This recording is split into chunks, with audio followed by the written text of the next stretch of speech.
channel, Burst of Sunshine. It's Ashley, and today we're going to do a super cute video that I've just been dying to do forever.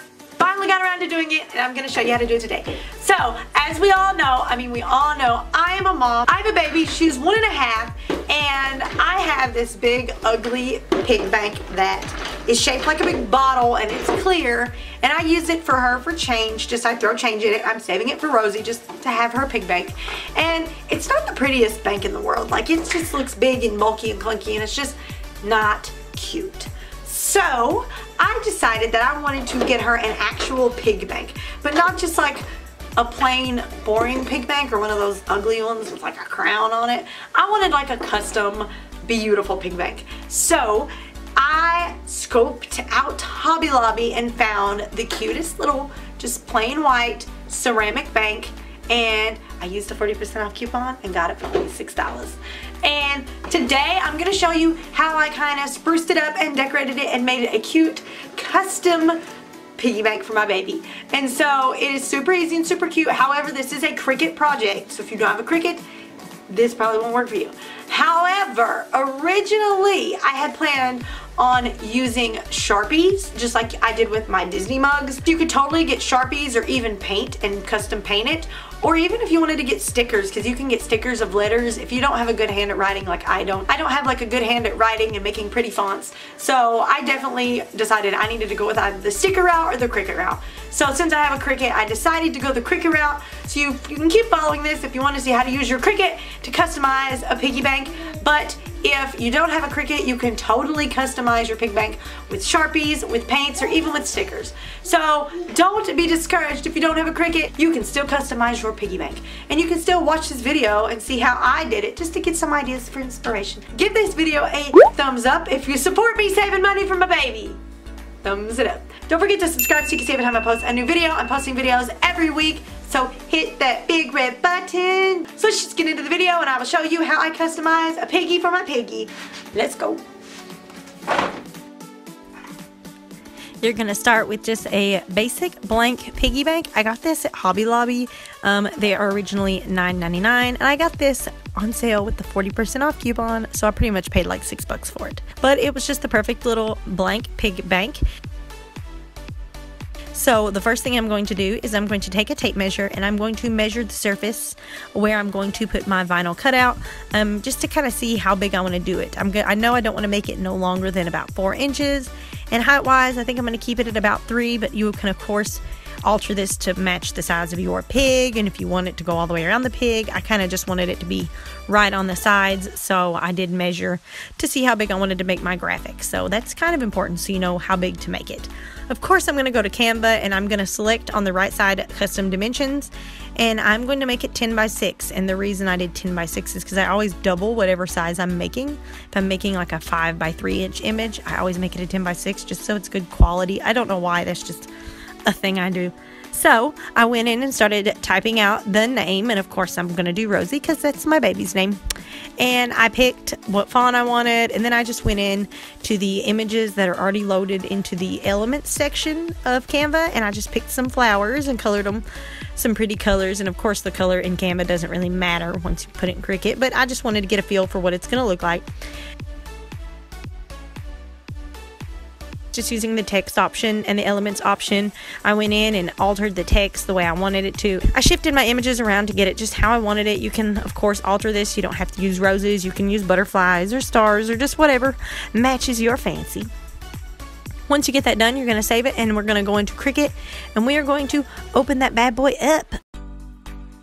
Going to turn it into a cut file by going in and of course making all the backgrounds transparent, so it makes a perfect little cut file. Ideally, like in hindsight, it would probably be better to do the flowers in a separate image than the name, just because it did make it a little more complicated throughout the process when I needed to contour to actually cut the colors. But I mean, you live and you learn. So once I have my cut image into Canva, Okay, so I've made another image the same size, just with a bunch of the same flowers just randomly scattered around to put on the other side of the pig, just so it's not too plain. So I'm going to pull that into Cricut as well and size it about the same size to match. I am, of course, at first going to hide it, and I'm going to contour out all the flowers and the leaves because we can only cut one color at a time. And first we're going to start with the black. So all that's going to be black on my pig is the name Rosie Jane. So I contoured out the leaves and the flowers, and then I put the black in and let it cut out Rosie Jane. Then I'm going to go back in and uncontour all of the flower petals. I'm going to leave the leaves off, and then I'm also going to take off Rosie's name, and then I'm going to cut out all the flower petals on the pink.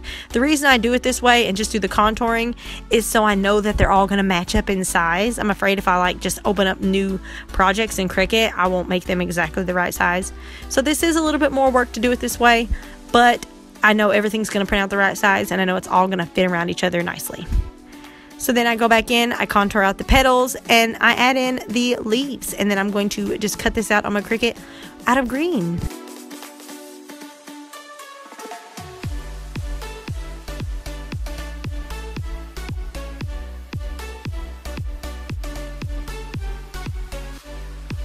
So now that we have all of our vinyl cut out, we have our green leaves, our pink petals, and our black words. I'm going to take some scissors, and I use this little pick. I had the tool that came with the Cricut, but I didn't like it as much. This come from the Dollar Tree, and it's like a toothpick thing that come in with a toothbrush set, and it's just a little bit pointier, a little bit sharper. It just works a little bit better for me. And then of course I have some transfer tape so I can transfer this vinyl onto my pig. I'm going to use my little toothpick thingy that I got from the Dollar Tree, and I'm just going to weed out my picture. If you've ever worked with a Cricut, you already know how to do this good stuff. So just weed that bad boy out. And then there we have the name. I'm going to set that aside, and I did just cut the flowers out little individually because I'm like one of those people who like saves every little scrap of vinyl I can.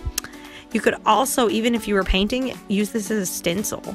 But I'm not doing that because I'm lazy. So anyways, I'm going to go through, weed out all my flowers. This was kind of time consuming and I had to take my time, and I'm sorry about the lighting there. I did want to make sure I didn't miss any of the petals, so the flowers did take me a good while to get it done. Next, I'm going to take my leaves, and I'm actually going to lay them with the flowers that they go with so I don't lose track. So I'm going to put the flowers down first and then the leaves when I go to put it on the pig, which you'll see here in a minute. But I kept all the flowers and the leaves kind of together, paired up, so I knew which leaves went with which flowers, so they all fit nicely together.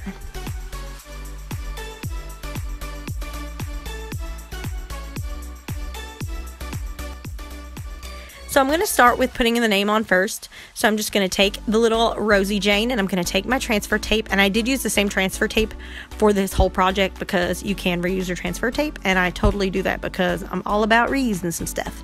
So I'm going to put my transfer tape onto the name, and then I'm just going to press it on, and I'm going to use my little scraper thing that comes with the Cricut, and I'm just going to press it in there good to make sure it gets stuck to my transfer tape pretty good. Once it's stuck to my transfer tape, I'm just going to peel the backing off, and we are ready to place it on our pig. I just kind of eyeballed it and placed it in the center, and I did not lay it completely flat like you would typically do with vinyl because it is a curved surface. I started in the middle and I slowly worked my way out so that way all of the letters laid evenly and there weren't any wrinkles in the words. So now moving on to one of the first sets of flowers, I'm going to put the transfer tape onto it, scrape it on, and then I'm just going to transfer that also onto my pig, and then I'm going to move on to the leaves that go with it.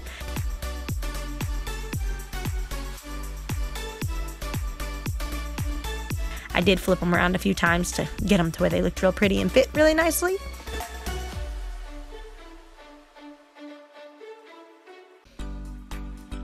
Once I have my first set of flowers, I'm going to move on to the next. And I just repeated this process through all of the flowers and all of the leaves, doing them one section at a time until I finished going around Rosie's name. Now moving to the other side, I did just do this all in one big whack because it is on one big sheet. And I just transferred all of the petals first, doing the same way I did the name, adding just one flower at a time and not the whole sheet at one time, just so I don't wrinkle up any of my flowers. Your transfer tape will wrinkle up where it's a curved surface. As long as your vinyl doesn't wrinkle and stays flat on the surface, it's okay if you have like wrinkles in between the flowers. Going on with my leaves that go around my flowers, again, one at a time, I put the leaves down on the pig, and then that's it. You're pretty much done. Just make sure they're all pressed down really good so they don't peel off. But it turned out super cute. I'm kind of obsessed. Like, I'm obsessed.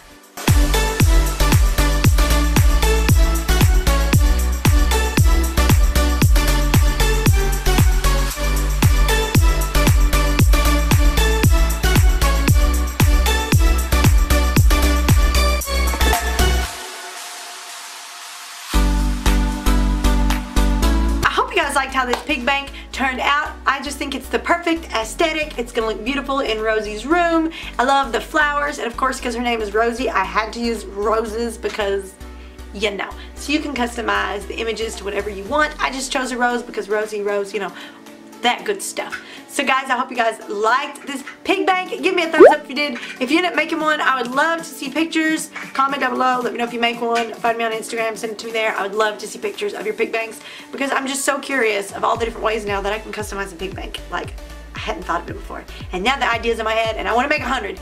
So guys, I hope you liked this video. Go ahead and give it a thumbs up if you thought it was cute. Don't forget to subscribe so you can see every time I post a new video. If you love it, sub it. Thank you guys for watching and I will see you guys next week. Bye.